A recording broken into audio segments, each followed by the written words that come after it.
الحمد لله الحمد لله الذي هدانا لهذا وما كنا لنهتدي لولا أن هدانا الله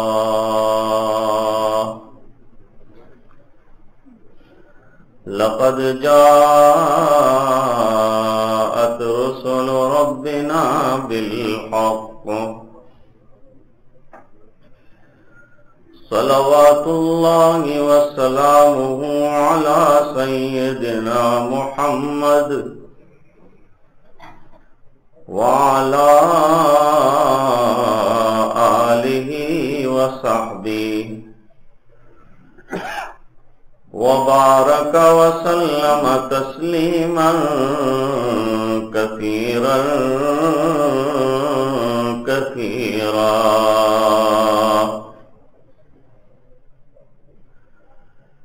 أما بعد فأعوذ بالله من الشيطان الرجيم. بسم الله الرحمن الرحيم.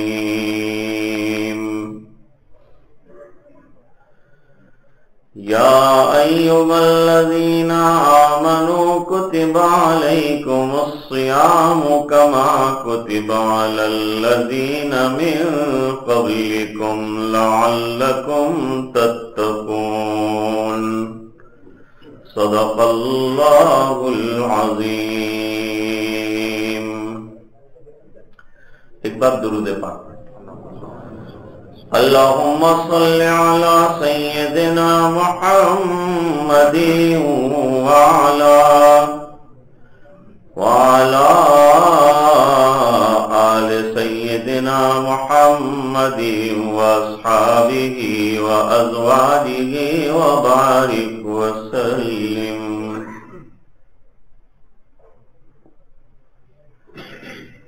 آج جمعہ میں بھی عرض کیا تھا کہ محض اللہ کا فضل اور کرم کہ اس نے ہمیں یہ مبارک مہینہ عطا فرمایا. اس میں ہمارا اپنا تو کوئی کمال ہے نہیں. ہاں، اللہ کا کرم اور اس کا فضل ضرور ہے. کسی بھی طاعت کا کرنا اور کوئی بھی عبادت کا کرنا، اسے اللہ کا فضل سمجھنا چاہیے، اس کی توفیق سمجھنا چاہیے. اسے اپنا کمال نہ سمجھے. انسان کیا ہے؟ طرح طرح کے امراض اور طرح طرح کے آزار سے بنا ہوا ہے. ذرا سا کوئی جز جسم کا خراب ہوتا ہے تو آدمی بیکار ہو کے رہ جاتا ہے.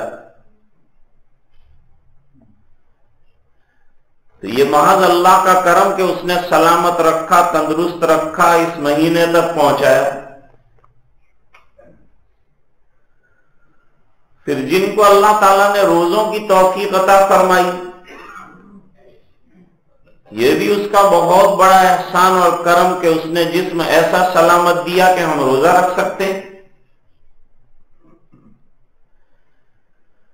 پھر اس کے بعد بڑا فضل اللہ کا یہ کہ اللہ نے اوقات میں اتنی برکت دی کہ کوئی عبادت کرنا چاہے، کوئی تلاوت کرنا چاہے، کوئی آرام کرنا چاہے تو اس میں بھی گنجائشیں نکل آئی.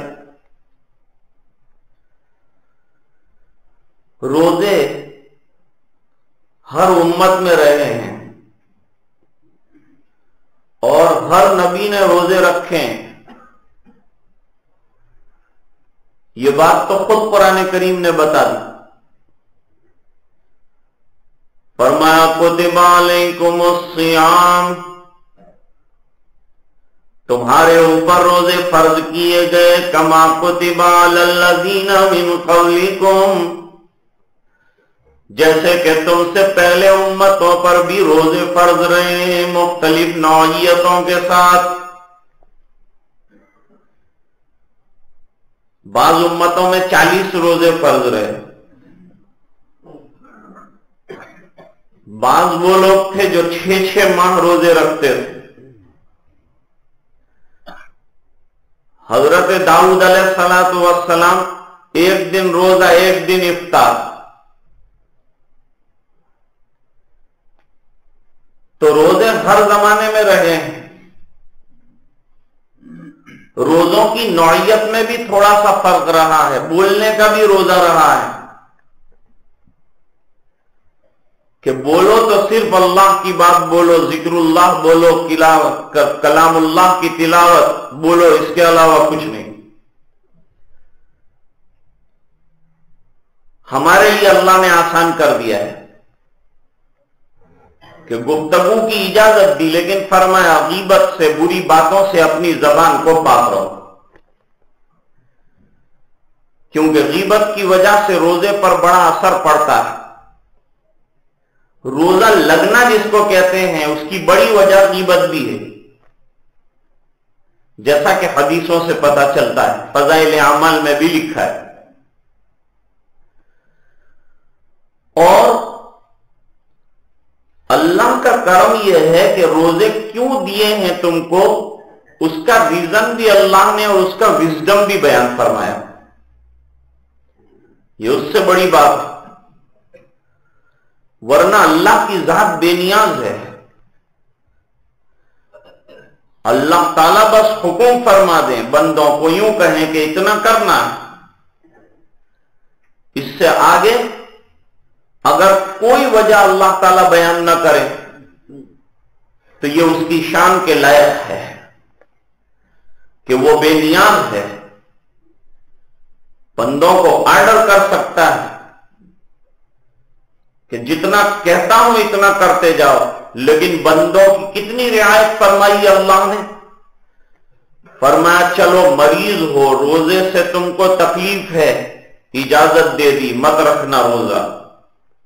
اور شکلیں بتا دی کہ جب صحت مند ہو جاؤ تب رکھنا، اور کبھی صحت مند ہونے کی امید نہیں ہے تو فرمایا روزے کا فدیہ دے دینا. آپ مسافر ہیں اور طویل مسافت ہے، فرمایا آپ کو رخصت دی جاتی ہے. اور بھی بہت سی گنجائشیں اللہ تعالیٰ نے اپنے دین کے اندر اور شریعت میں رکھا ہے. ایک لکڑی سے سب کو نہیں ہانکتے. مجبوروں کی مجبوری کی رعایت کرتے ہیں، کمزوروں کی کمزوری کی رعایت کرتے ہیں، ضعیفوں کے ضعف کی رعایت کرتے ہیں، معذوروں کے عذر کی رعایت کرتے ہیں. یہاں تک فرمایا کہ شوہر نامدار بے حد غصے والے ہیں، اور اگر نمک سالن میں زیادہ ہو جائے تو ان کا پریشر زیادہ ہائی ہو سکتا ہے. تو بیوی کو اجازت دے دی کہ ذرا سا سالن کا نمک چکھ کر پھر تھوک دینا. دیکھو کتنی رعایت کر رہے ہیں. لوگ کیا کہتے ہیں، یہ اتنا ڈیفیکلٹ تمہارے یہاں روزہ دیا ہے، اتنا مشکل روزہ دیا. روزہ مشکل نہیں ہے، اور دین کا کوئی عمل مشکل نہیں ہے، اور کوئی سنت مشکل نہیں ہے. یہ دین پورا آسان ہے. اللہ تعالیٰ قرآن کریم میں فرماتے ہیں یرید اللہ بکم اليسر ولا یرید بکم العسر. اللہ تعالیٰ تمہارے ساتھ آسانیاں فرمانا چاہتے ہیں. اللہ تعالیٰ تم کو ڈیفیکلٹی اور ہارڈ شپ میں نہیں رکھنا چاہتے. دوسری جگہ اللہ تعالیٰ نے خود فرمایا ما يفعل اللہ بعذابکم ان شکرتم وآمنتم وکان اللہ شاکرا علیما. اگر تم اللہ کا شکر بجا لاؤ، تم اعمال صالحہ کرو، تم اس کے بتلائے ہوئے اعمال کرو، تو کیوں اللہ تعالیٰ تمہیں عذاب دیں گے؟ اللہ تو بڑے رحم فرمانے والے ہیں. اس کی رحمتیں تو بہانے تلاش کرتی ہیں. کیوں عذاب دیں گے؟ جب تم اللہ کے حکموں کے قدردان بن جاؤ. تو اللہ فرماتے ہیں وَكَانَ اللَّهُ شَاكِرًا عَلِيمًا، اللہ تعالیٰ بھی تمہارے اعمال کی قدر فرمائیں گے اور تمہیں اسی کے مطابق بدلہ عطا فرمائیں گے. یہاں شاکرن کا یہ معنی کیا ہے کہ تمہارے اعمال کی اللہ کے یہاں قدر ہے. اِنَّا أَنزَلْنَاهُ فِي لَيْلَةِ الْقَدْرِ وَمَا أَدْرَاكَ مَا لَيْلَةُ الْقَدْرِ، لیلۃ القدر میں اتارا ہے اللہ نے قرآن کریم کو. لیلۃ القدر کو اس لیے بھی لیلۃ القدر کہتے ہیں کہ اس میں عبادت کرنے والے بندوں کی اللہ کے یہاں قدر ہے. اس بنا پر اس کا نام لیلۃ القدر رکھا. ایک بچہ گم ہو گیا تھا ایک جنگ کے موقع پر. بتلانا چاہتا ہوں کہ اللہ کتنے کریم ہیں، اللہ کتنے رحیم ہیں، اللہ کتنے غفور ہیں، لیکن ہم لوگ اس کی شان غفاری سے استفادہ نہیں کرتے اور اس کی شان رحیمی سے لیتے نہیں. ورنہ وہ تو دینے کے لیے تیار. ہم تو مائل بکرم ہیں کوئی سائل بھی نہیں، اور راہ دکھلائیں کسے رگ روے منزل ہی نہیں. کوئی چاہنے والا ہو تو ہم شان کئی دیتے گے، اور چاہنے والوں کو دنیا بھی نہیں دیتے گے. تو اللہ کا دربار ہمارے بزرگوں کا مقولہ ہے رحمت حق بہانہ می جوید. اللہ کی رحمتیں بندوں کو کیسے نواز دے اس کے بہانے تلاش کرتی ہے. اور دوسرا جملہ ساتھ جوڑا ہے بہا نمی جوید.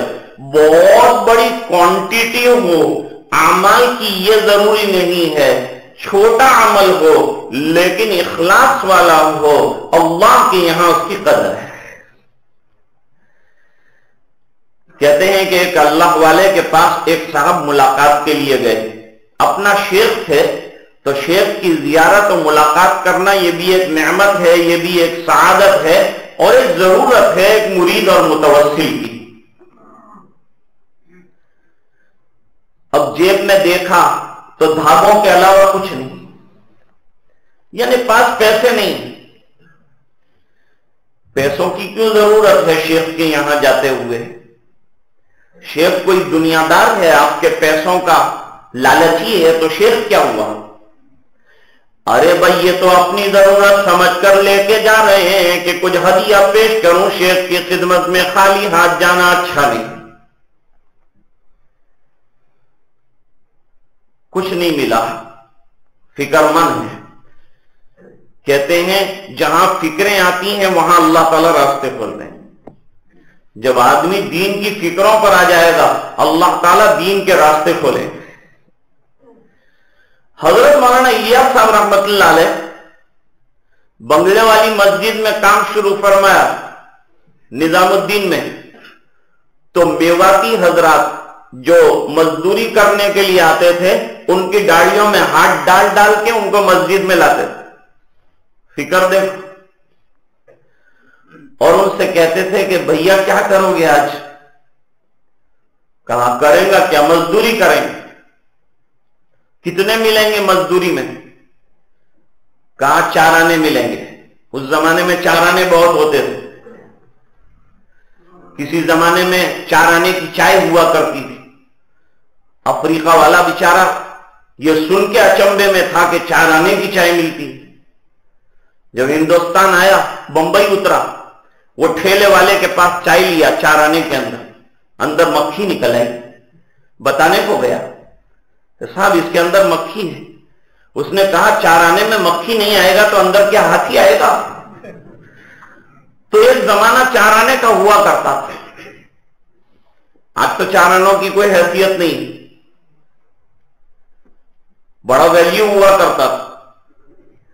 حضرت مولانا الیاس صاحب رحمت اللہ علیہ فرماتے تھے میں 8 آنے دیتا ہوں، لیکن آج کسی کی مزدوری کرنے کے بجائے میرے یہاں مزدوری کر لو، اور وضو کرا کے قرآن شریف پڑھانے کے لیے بٹھاتے تھے، اور بٹھا کے دین سکھاتے تھے، نمازیں سکھاتے تھے، وضو سکھاتے تھے، طہارت سکھاتے تھے۔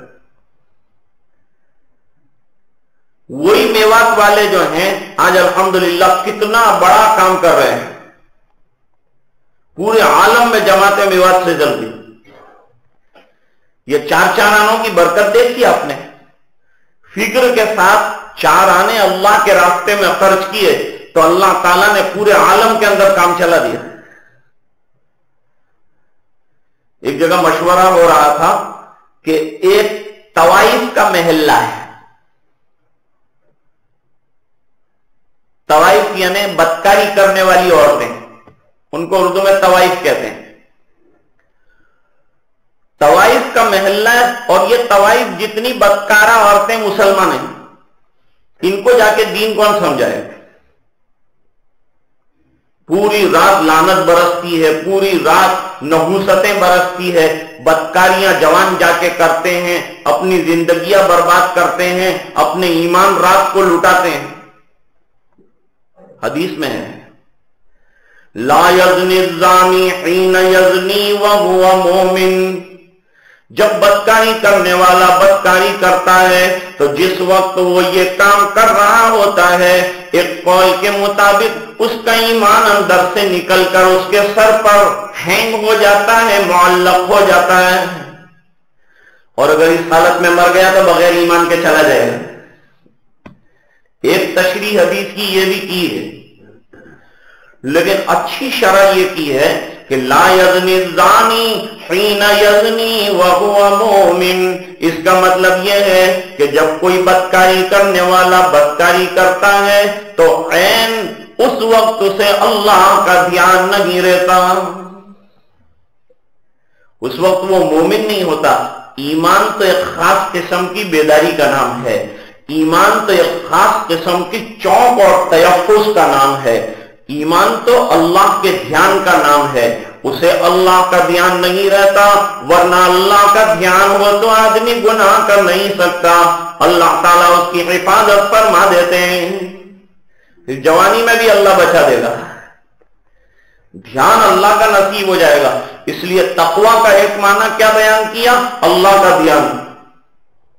تقویٰ کا ایک معنی اللہ کا دھیان، کہ ہر آن اور ہر لمحہ انسان کو اللہ کا دھیان رہے، تو جہاں کہیں ہوگا اللہ تعالیٰ اس کو گناہ سے بچا دیں گے، اور اگر گناہ ہو بھی جائے گا تو اللہ تعالیٰ اس کو توبہ کی توفیق دے دیں گے، اور توفیق توبہ بہت بڑی چیز ہے۔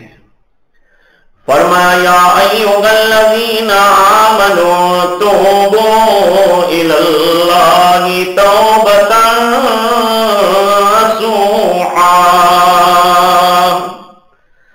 اے ایمان والو اللہ کے دربار میں رجوع ہو جاؤ، اپنے آپ کو پیش کر دو، آنسو بہاؤ اور اپنے گناہوں کی سچے دل سے معافی مانگو، تو فرماتے ہیں اللہ تعالیٰ بڑے معاف فرمانے والے ہیں۔ یہ بہت بڑا دلاسا دے دیا ہے امتیوں کو۔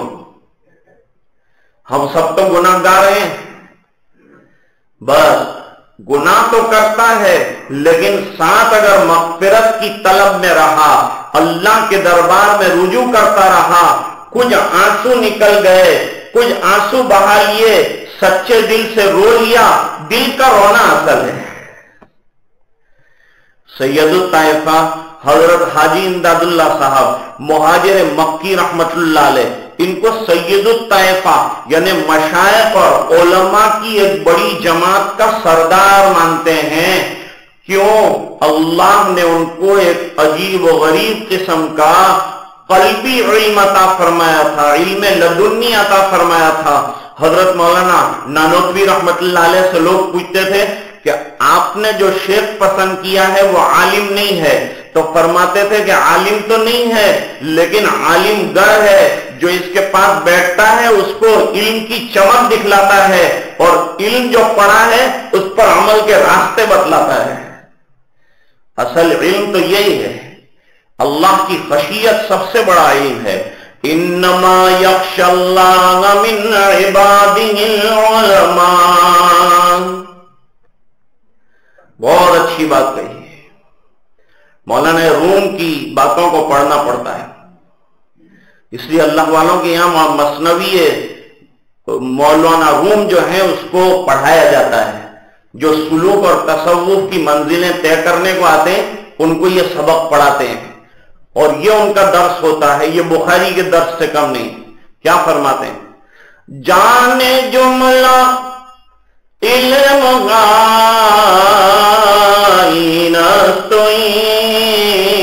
تاتدانی من کیم در یوم دی، فرماتے ہیں تمام علوم کا نچوڑ، تم جسے علم کہتے ہو وہ علم کس کو کہتے ہیں؟ ارے علم وہ ہے جو انسان کو اللہ سے وابستہ کرے، علم اسے کہتے ہیں جس سے انسان کو اللہ کی معرفت حاصل ہو، علم اسے کہتے ہیں جس سے خشیت اور تقوی حاصل ہو، گناہوں سے بچنے کا ذوق پیدا ہو، نیکیوں کا شوق پیدا ہو، اس کو کہتے ہیں علم۔ فرمایا تمام علوم کا خلاصہ اور تمام علوم کا نچوڑ جانتے ہو کیا ہے؟ فرمایا مرنے کے بعد اللہ کے سامنے کھڑے ہونا ہے، اللہ کے سامنے کھڑے ہونا ہے، تو اس وقت میری حیثیت کیا رہے گی؟ مجھے مجرم بنا کے کھڑا کریں گے کہ مجھے مسلم کی حیثیت سے انٹروڈیوس کیا جائے گا، فرشتے یوں کہیں گے یہ تیرا بندہ آیا ہے، کہ یوں کہیں گے کہ تیرا کھا کے تیری نافرمانی کرنے والا آیا ہے۔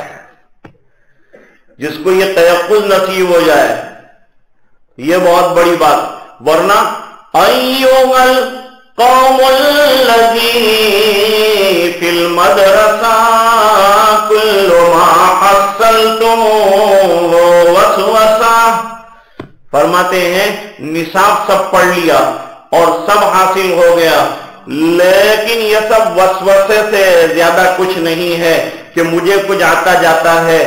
اصل علم یہ ہے کہ انسان اپنے آپ کو مٹا دے۔ علامہ سید سلیمان ندوی رحمت اللہ علیہ کا نام سنا ہے آپ نے؟ یہ بہت بڑے عالم ہیں، بلکہ علامہ ہیں، اللہ نے قسمت سے پہنچا دیا حضرت حکیم الامت رحمت اللہ علیہ کی مجلس میں۔ حضرت کچھ نصیحت فرمائیے، فرمایا بزرگوں کے جوتے سیدھے کرنے سے، آپ بڑے علامہ ہیں، میں کیا تقریر کروں گا آپ کے سامنے، لیکن میں ایک چھوٹی سی بات جو جوتے بزرگوں کے سیدھے کرنے سے حاصل ہوتی ہے وہ میں آپ کو بتانا چاہتا ہوں کہ تمام علم کا اور تمام سلوک کا اور تمام تصوف کا خلاصہ اپنے آپ کو مٹانا ہے۔ کیا آدمی کو یہ احساس ہو کہ مجھے کچھ نہیں آتا؟ فناہی میں در حقیقت بقا کا راز مضمر ہے، اور جسے مرنا نہیں آتا اسے جینا نہیں آتا۔ بات کہیں لمبی نہ ہو جائے، اب فکر فرما رہے ہیں کہ کون جائے گا اور یہ طوائف کو سمجھائے گا۔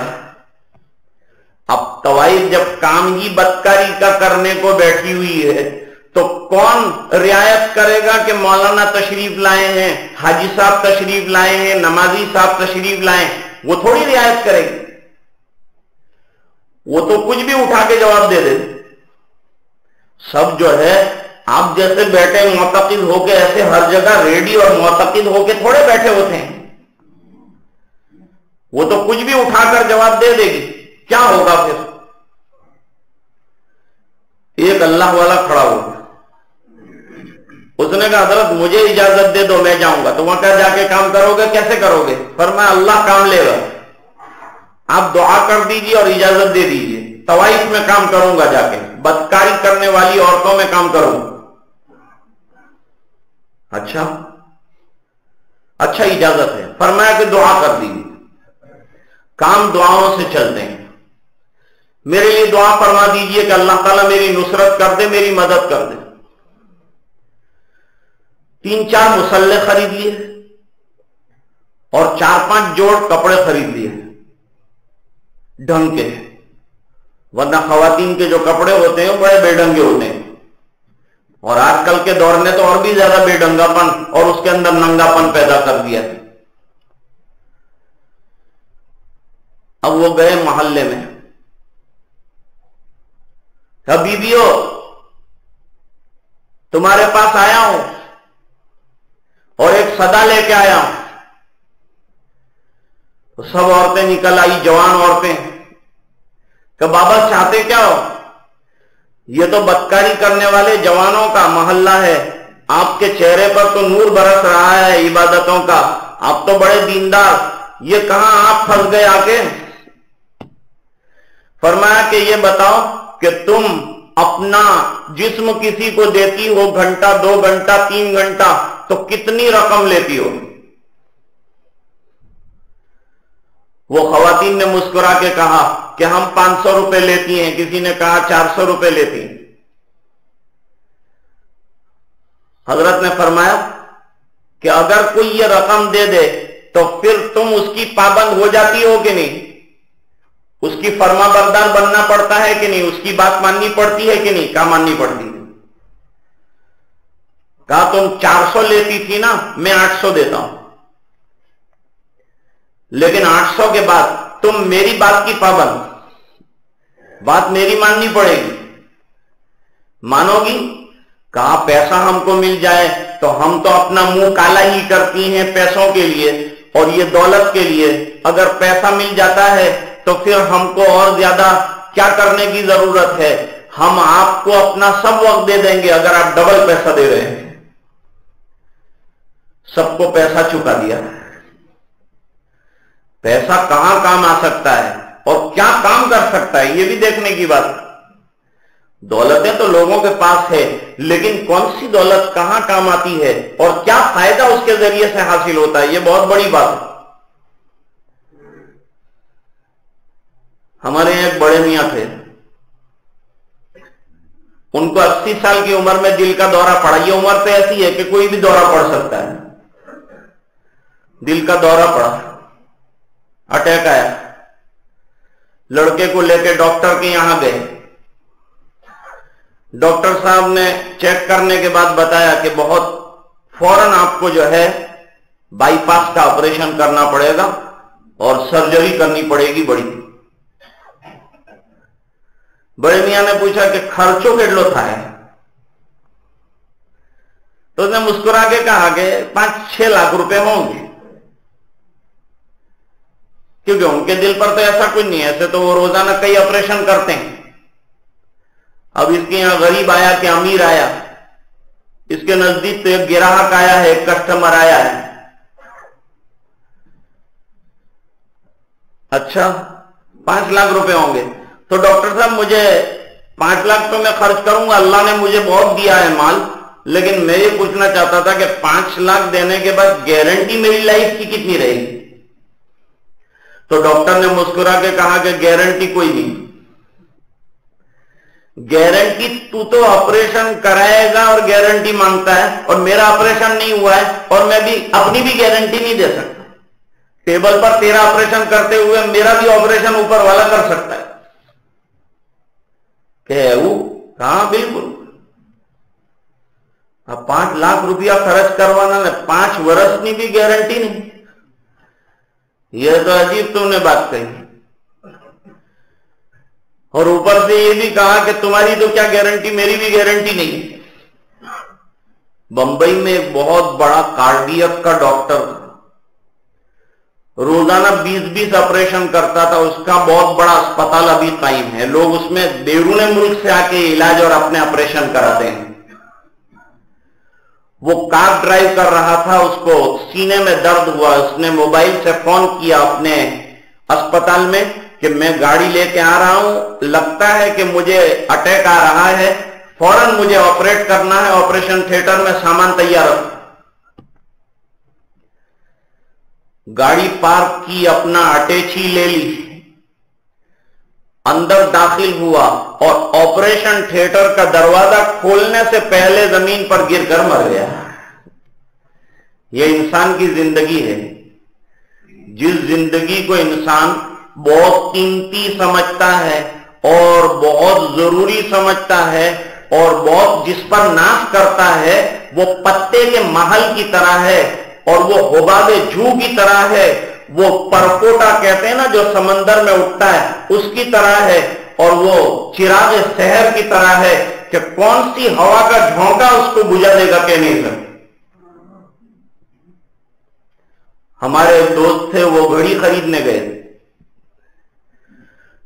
گھڑی انہوں نے خریدی اچھی دیکھ کر، تو گھڑی فروخت کرنے والے سے پوچھا کہ اس کی گارنٹی کیا ہے؟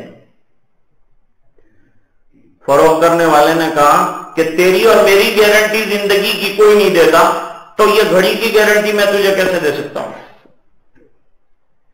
انسان کی زندگی کا کوئی ٹھکانہ نہیں، یہ اللہ کو معلوم ہے کہ دنیا سے کب چلا جائے گا۔ اس لیے دو باتیں علماء فرماتے ہیں، غفلت سے زندگی مت گزارو، جو عمل جس وقت ہو سکے کر لو۔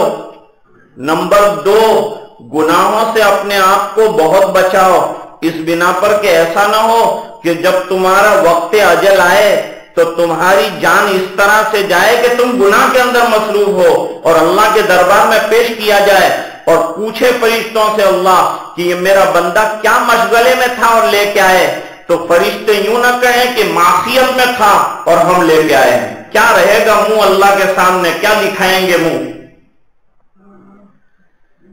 اس لیے اللہ والے فرماتے ہیں گناہوں سے اپنے آپ کو بچا کے رکھو، دور رہو گناہ کی اور تہمت کی چیزوں سے اپنے آپ کو بچا کے رکھو، کیونکہ کون سی گھڑی میں ہمارا خاتمہ ہو جائے کہہ نہیں سکتے۔ تو اللہ حسن خاتمہ دے، یہ بہت بڑی بات ہے۔ حسن خاتمہ کس کو کہتے ہیں؟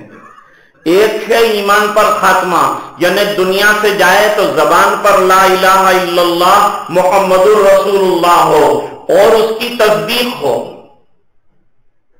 الہی رگے وقت مرنے کے قائم، بتصدیق دل لب پہ اقرار تیرا۔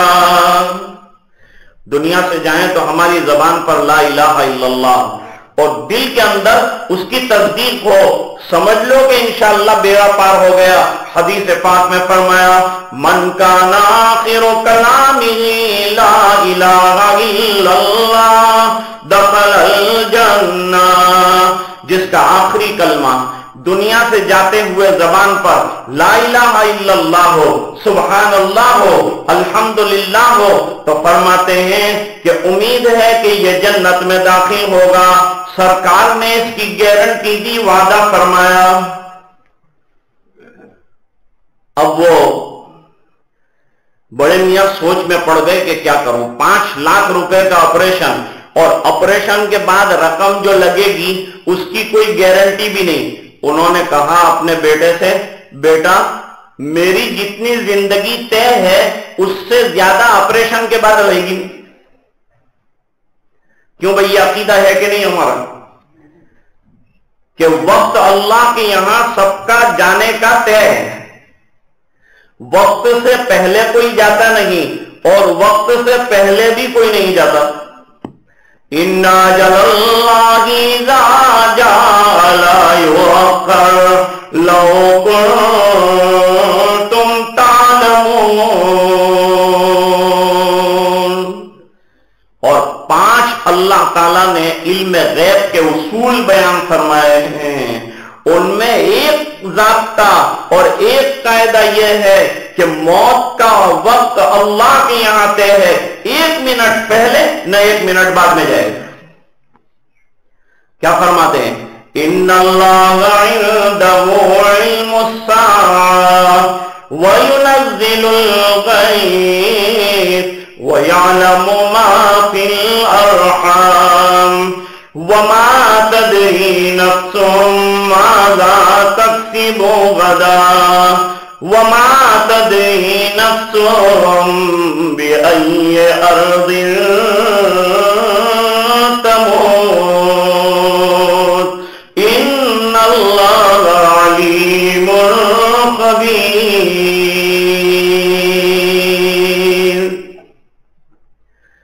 5 چیزوں کا علم اللہ کو، ویسے تو ہر چیز کا علم ہے، لیکن حضرت حکیم الاسلام رحمت اللہ علیہ فرماتے تھے کہ یہ علم غیب کی چابیاں ہیں، جو 5 ہیں اصول، ان میں سے ایک اصل یہ ہے کہ کسی کو نہیں معلوم کہ کون سی زمین میں جا کر اس کی موت واقع ہوگی۔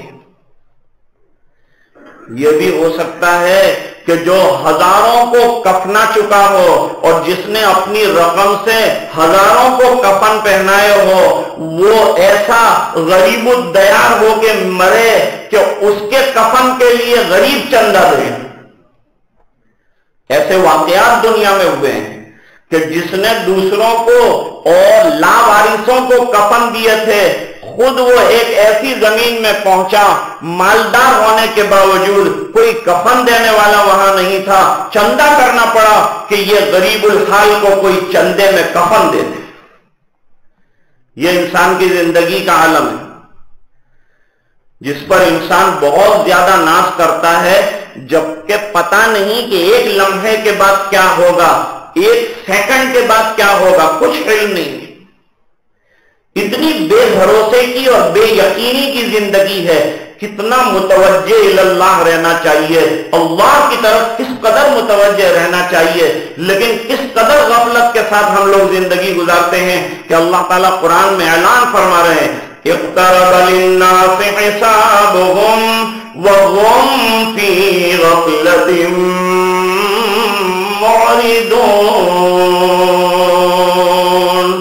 لوگوں کے حساب کا وقت آ گیا، آنکھ بند ہوئی نا دوستو تو حساب ہمارا شروع، اور آنکھ بند ہوئی نا تو انفرادی قیامت شروع، اور اجتماعی قیامت کو تو اللہ تعالیٰ نے قرآن کریم میں جگہ جگہ بیان کیا، کہیں یوم التناد کہا، کہیں یوم التغابن کہا، کہیں تامہ کہا، کہیں قیامت کہا، الگ الگ ناموں کے ساتھ یاد کیا۔ خیر میں بات عرض کر رہا تھا کہ بہت سوچ اور فکر کے بعد وہ بڑے میاں نے کہا کہ میرے جانے کا وقت تو اللہ کے یہاں طے ہے، بیٹا یہ 5 لاکھ روپے اللہ کے گھر میں لگا دے، کسی مدرسے کے کمرے کے بننے میں لگا دے، جب تک مسجد رہے گی، جب تک وہ کمرہ رہے گا، جب تک اللہ کے بندے پڑھتے رہیں گے، وہ مجھے جو ہے ثواب ملتا رہے گا۔ یہ 5 لاکھ روپے کیش رہیں گے میرے، ورنہ آپریشن کے بعد کوئی یوں کہے کہ کیا آپریشن کرنا منع ہے؟ سوچ کی بات ہے، صرف سوچ کی میں بات کرتا ہوں کہ ان کی سوچ یہ تھی، انہوں نے فیصلہ یہ کیا کہ باڈی پر لگانے کے بجائے میں آخرت پر اپنا مال لگا دوں، ورنہ علاج کو نہ نہیں کہا شریعت نے۔ فرمایا 2 قسم کے لوگ ہوتے ہیں جن کو علاج کے بغیر چارہ کار نہیں، اور دوسرا وہ طبقہ ہوتا ہے جو خالص اللہ پر بھروسہ اور اعتماد رکھتا ہے اور کسی قسم کا علاج نہیں کرتا، اللہ تعالیٰ ان کو بھی شفایات فرماتے ہیں۔ اور ایک وہ طبقہ ہے کمزور ہے، فرمایا علاج کرو، اللہ نے ہر بیماری کا علاج اتارا ہے اور علاج کرنے کو بھی مسنون قرار دے دیا۔ غرض جو بھی کرنا چاہتے ہیں شریعت کے دائرے میں کرنے کی گنجائش نکلے گی، لیکن پوچھنا چاہیے علماء سے کہ اس وقت صورتحال کیا ہے، مجھے کیا کرنا ہے، اپنے رقموں کے بارے میں بھی، اپنی زکوٰۃ کے بارے میں بھی کہ اتنا مال ہے کس طرح سے زکوٰۃ نکالی جائے، اس بنا پر کہ زکوٰۃ کا مال ہماری ملکیت میں رہ جائے یہ اچھا نہیں ہے، ہمارا زیادہ مال زکوٰۃ کے عنوان سے اللہ کے راستے میں خرچ ہو جائے یہ بہتر ہے، اس لیے کہ جو گیا ہے وہ تو آپ نے جمع کرا دیا آخرت والی بینک میں۔ اللہ تعالیٰ قرآن میں فرماتے ہیں ما عندکم ينفد وما عند اللہ باق، تمہارے پاس جتنا بھی ہے ختم ہو جائے گا، یا کھا کر ختم کرو گے یا کسی اور طرح سے ختم کرو گے، اور کبھی تو ایسا ہوتا ہے ہمارے سامنے ہمارا مکان گر جاتا ہے، کبھی ایسا ہوتا ہے کہ مکان رہ جاتا ہے صاحب مکان چلا جاتا ہے۔ یا صاحبی لا تغتر بتنعم فالعمر ينفد والنعيم يزول وإذا حملت إلى القبور جنازة فاعلم بأنك بعدها محمول۔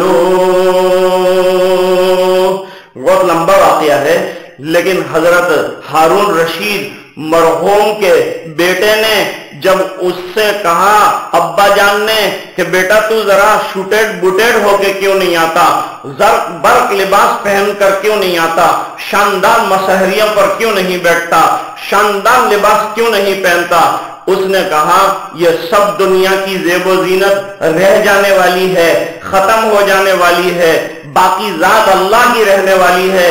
سرکار مسجد نبوی شریف تیار فرما رہے ہیں، تعمیر ہو رہی ہے، اور جناب رسول اللہ صلی اللہ علیہ وسلم کیا فرماتے ہیں؟ اللہم لا عیش الا عیش الآخرہ فاغفر الانصار والمہاجرہ۔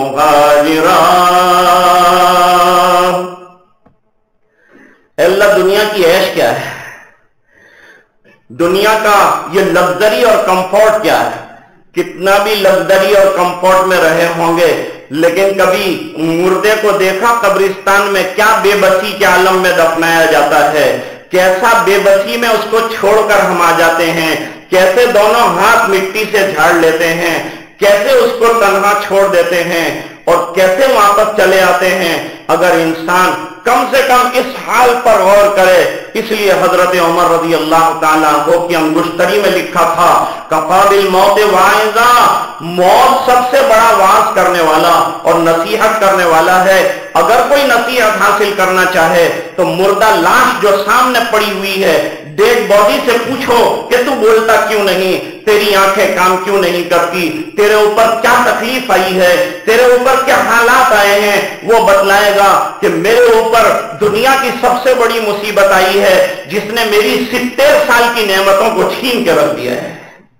ابن ماجہ شریف میں روایت ہے اکثروا ذکر حازم اللذات الموت، تم اپنی مجلسوں میں لذتوں کو ہضم کر دینے والی چیز یعنی موت کا تذکرہ کرو۔ جیسے ہم اوپر سے پیپسی پیتے ہیں، اس کا نام میں نے ہاضم اللذات رکھا ہے، کھانے کے بعد اوپر سے جو ڈرنک لیے جاتے ہیں اندر ہاضمے کے لیے، ڈائجسٹ کے لیے جو استعمال کرتے ہیں، اس کا نام میں نے ہاضم اللذات رکھا ہے۔ تو یہ جتنی نعمتیں ہیں نا ہماری، اس میں تصور ذرا اپنی آخرت کا بھی کرنا چاہیے کہ یہ مکان ایک دن چھوڑنا پڑے گا، یہ کاروبار چھوڑنا پڑے گا، یہ گرہستی چھوڑنی پڑے گی، اور ہم کو دنیا سے جانا پڑے گا، اور بڑی بے بسی کے عالم میں جانا پڑے گا، اور جو ہمارے چاہنے والے تھے وہی ہمارے رخصت کرنے کے فیصلے کریں گے، اور وہ یوں کہیں گے جتنی جلدی ہو سکے بیچارے کو اول منزل پہنچا دو۔ انہوں نے کیا سوچا؟ انہوں نے سوچا کہ بہتر یہ ہے کہ میں آخرت کے کام کا بنا دوں۔ نبی کریم صلی اللہ علیہ وسلم نے بڑی عجیب و غریب بات فرمائی، فرمایا کہ ایک مال تو وہ ہے جو انسان کھا لیتا ہے، استعمال کر لیتا ہے، وہ اپنا ہے، دوسرا مال اس کا ہے، مالک کا ہے، وہ مال جس کو اس نے آگے اللہ کے راستے میں چلتا کر دیا، اللہ کے راستے میں آگے بھیج دیا، یہ اس کے لیے وہاں کام آنے والا ہے۔ اور ہارون رشید کے بیٹے نے کیا کہا؟ یا صاحبی لا تغتر بتنعم فالعمر ينفد والنعيم يزول، عمر فنا ہو جانے والی ہے، یہ زندگی ٹھہرنے کی چیز نہیں ہے۔ شاید کیا کہتا ہے؟ دنیا بھی عجب سرائے فانی دیکھی، ہر چیز یہاں کی آنی جانی دیکھی، جو آ کے نہ جائے وہ بڑھاپا دیکھا، جو جا کے نہ آئے وہ جوانی دیکھی۔ جوانی جو ہے ویسے اردو کا لفظ ہے، لیکن اگر غور کیا جائے تو گجراتی کا بھی بن جاتا ہے۔ એને જવાની કહેવામાં આવે છે કારણ કે એ રહેવાની નથી، જવાની છે، اس لیے اس کا نام جوانی رکھا ہے۔ اس لیے کہا کسی خاکی پہ مت کر خاک اپنی زندگانی کو، اور جوانی کر فدا اس پر کہ جس نے دی جوانی کو۔ بات میں ختم کروں، وہ بڑے میاں اور اللہ والے نے یوں کہا کہ اب وقت میرا ہو چکا ہے، تم نے اپنے آپ کو پیسہ لے کر میرے لیے آکیوپائی کر لیا ہے، اب ایک کام کرنا ہے تمہیں، میں جیسا کہوں ایسا کرو۔ تمہارے یہاں غسل خانے ہیں، حمام ہیں؟ کہا جی ہاں ہے نا۔ فرمایا جا کر میں بتاتا ہوں اس طرح غسل کرو۔ یہ تم جو پانی بہاتی ہو ڈڑبڑ بڑبڑ، یہ غسل نہیں ہے، شریعت نے جو غسل بتایا اس طرح سے کرو۔ غسل کا طریقہ بتا دیا، ان کو باتھ روم میں بھیج دیا، حمام میں بھیج دیا۔ جب غسل سے فارغ ہونے والی ہیں، ان کے ہاتھ میں ایک پاکیزہ کپڑوں کا جوڑا رکھ دیا۔ 4-5 خواتین ہیں، سب کو کپڑے تقسیم کر دیے، پیسہ لگا رہے ہیں، اللہ کے راستے میں پیسہ لگ رہا ہے، پیسہ کام آ رہا ہے، پیسہ زندگیاں بنا رہا ہے، پیسہ عاقبت بنا رہا ہے، پیسہ ہدایت کا سامان بن رہا ہے۔ اب اللہ تعالیٰ جس کے پیسے صحیح ہوتے ہیں وہ صحیح راستے میں لگوا لیتے ہیں، حلال طریقے سے آیا ہے، صحیح راستے کے اندر خرچ ہوتا ہے۔ اور اگر راستہ غلط ہے آنے کا تو اس کے جانے کا راستہ بھی غلط ہی ہوگا۔ مال غلط راستے سے آیا ہے تو دماغ غلط راستے پہ ہی چلے گا۔ اگر حلال طریقے سے آیا ہے تو کہاں خرچ کروں؟ اہل اللہ سے پوچھ کر خرچ کروں، علماء سے پوچھ کر خرچ کروں، اللہ کے راستے میں لگاؤں، میرا پیسہ کوئی چیز بن جائے، اگ جائے، آخرت میں اللہ تعالیٰ اس پر عطا فرما دے۔ ارے صدقوں کو اللہ تعالیٰ ایسا پالتے ہیں جیسے کہ ہم اپنی اولاد کو پالتے ہیں۔ اب وہ غسل کر کے فارغ ہو گئی، کپڑے نئے پاکیزہ پہن لیے، ڈھنگ کے کپڑے پہن لیے، مصلی بچھا دیا، چاروں خواتین کے لیے مصلی بچھا دیے، اور ان کو بتلایا کہ اب تمہیں جو ہے نماز پڑھنی ہے، تم مسلمان ہو، نماز کا تو علم ہے۔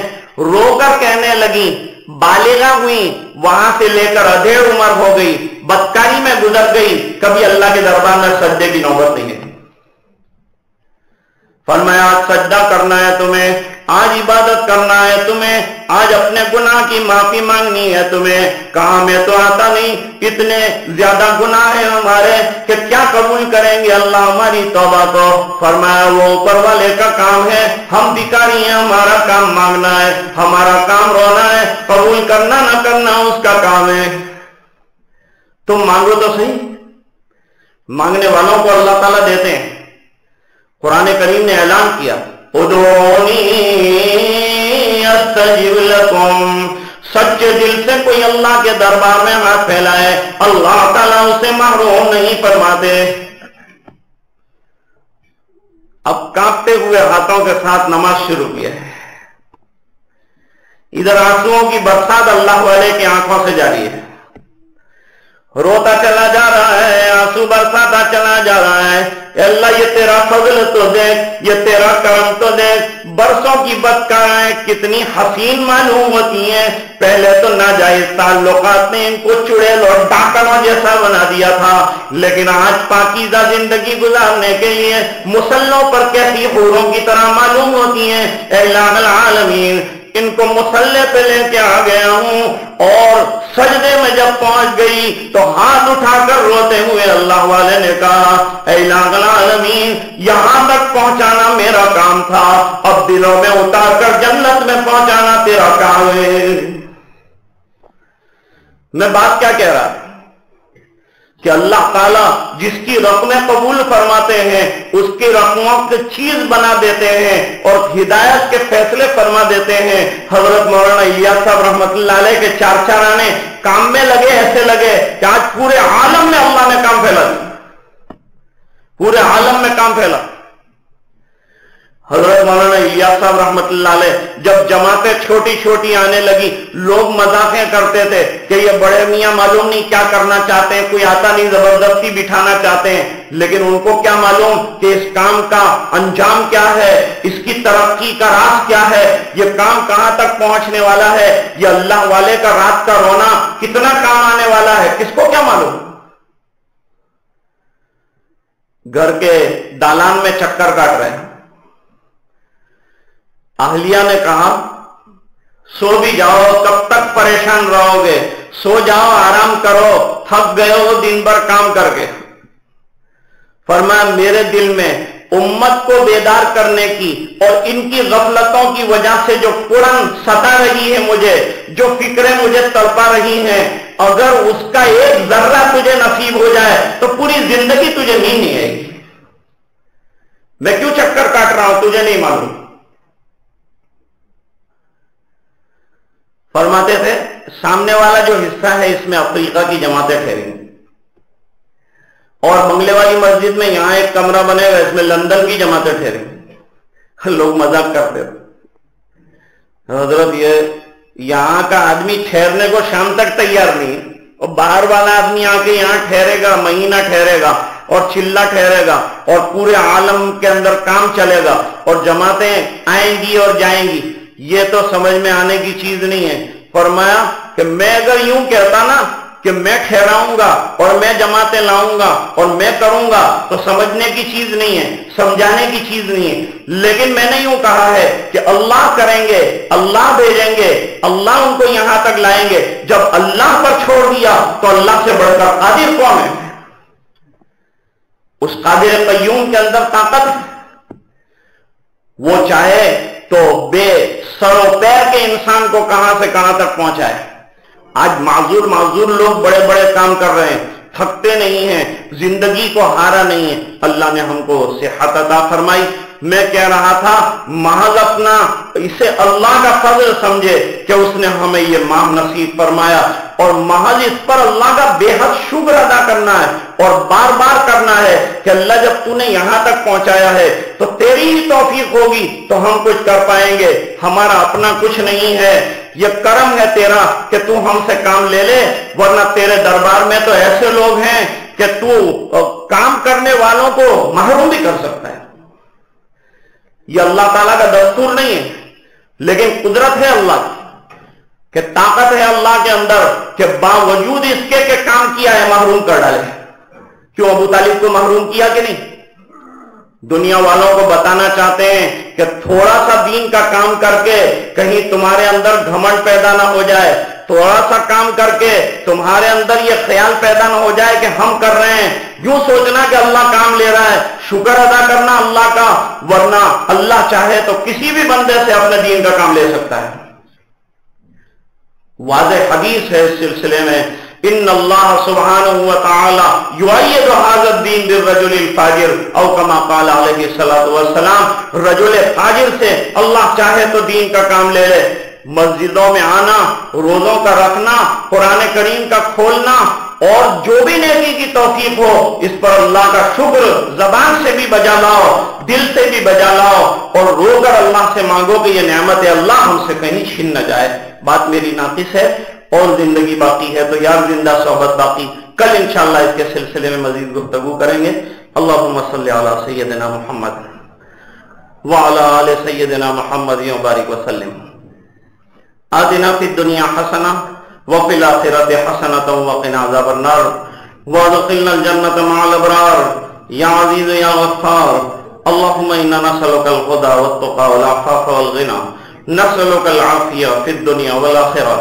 اللہم انا نسألک رضاک والجنہ ونعوذ بک من سخطک وغضبک والنار۔ اے اللہ ہمارے گناہوں کو معاف فرما، اے اللہ محض اپنے فضل سے تو نے ہمیں یہ مہینہ عطا فرمایا، اے اللہ یہ کرم فرما دے، کچھ کرنے کی توفیق عطا فرما دے۔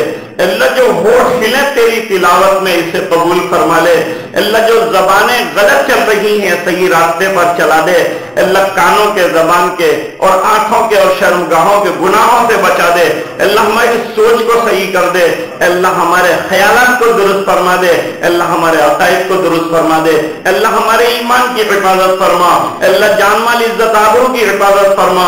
اے اللہ تو ہم سے راضی اور خوش ہو جا، ہمیں اپنا بندہ بنا دے، تیری مان کر چلنے والا بنا دے، اپنی مرضیات پر چلنے والا بنا دے۔ اے اللہ اس مہینے کے جتنے لمحات ہیں اس کی قدر نصیب فرما۔ جو حضرات دنیا سے چلے گئے، خاص طور سے ہمارے مولانا مصطفیٰ صاحب جو بے حد تلاوت قرآن کریم کرنے والے اور ہماری مسجد میں شان بڑھانے والے اور روزانہ صبح میں تفسیر فرمانے والے، اے اللہ چلے گئے، اے اللہ ان کی بے انتہا مغفرت فرما اور ان کی تمام اعمال کا اپنے شایان شان بہترین بدلہ عطا فرما، اور جتنے مرحومین دنیا سے گئے جنت میں اعلیٰ اور بالا مقام عطا فرما۔ اے اللہ جب تک زندہ رکھے ایمان پر زندہ رکھ، اور جب وقت آخر ہو کلمے والی موت عطا فرما۔ اے اللہ سوء خاتمہ سے بچا دے، اے اللہ حسن خاتمہ نصیب فرما، اے اللہ گناہ والی زندگی سے حفاظت فرما، اعمال صالحہ والی زندگی عطا فرما، اے اللہ نیکیوں کا شوق عطا فرما، گناہوں کی نفرت ہمارے دلوں میں جاگزین فرما، اے اللہ جوانوں کی جوانی کو دین کے لیے قبول فرما، اے اللہ انہیں دنیا میں بھی ترقی عطا فرما، اے اللہ دین میں بھی آگے بڑھنے کی سعادت عطا فرما، اے اللہ ہاتھ اٹھا کے جو مانگا عطا فرما اور جو مانگنے سے رہ گیا نصیب فرما۔ اے اللہ دعائیں اپنے فضل و کرم حبیب پاک صلی اللہ علیہ وسلم کے طفیل میں منظور فرما۔ سبحان ربک رب العزت عما یصفون، سلام علی المرسلین والحمد للہ رب العالمین۔